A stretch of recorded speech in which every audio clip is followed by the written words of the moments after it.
Notice, ladies and gentlemen, how he paints all of these refugees that are coming here or want to come here from Syria as 3-year-old toddlers, as women, as orphans, and, anything to make them out to be victims.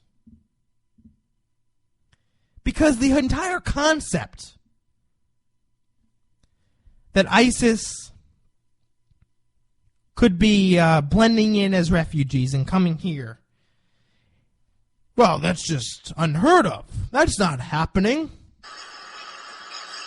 When individuals say that we should have a religious test and that only Christians, proven Christians, should be admitted, that's offensive and contrary to American values. Oh, boo-hoo, that's offensive. That's offensive. You know what, folks? I am sick and tired of this guy telling us what American values are.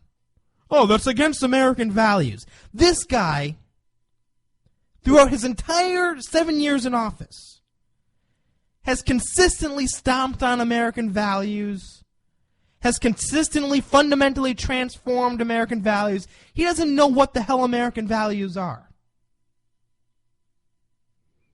Just last week, he was talking about how America, he doesn't believe in the slogans like America leads. Again, no concept of American values. And yet here he is, lecturing us about what American values are. That's not who we are, he says. This guy doesn't know a damn thing about what America is, what America was built on.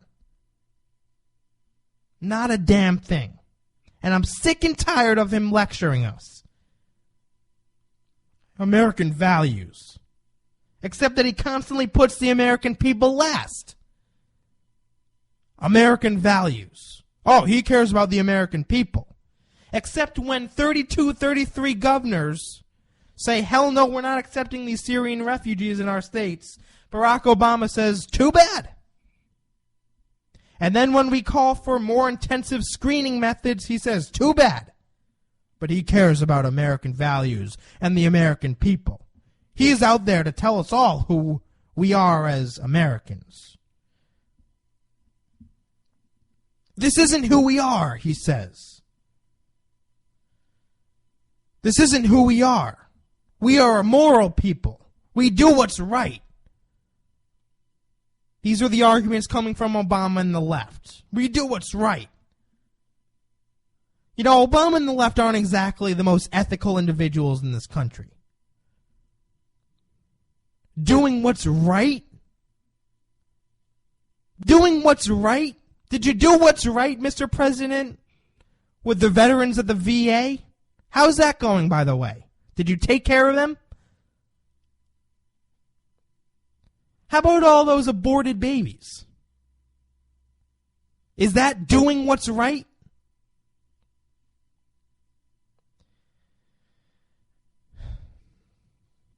Keep listening. I cannot think of a more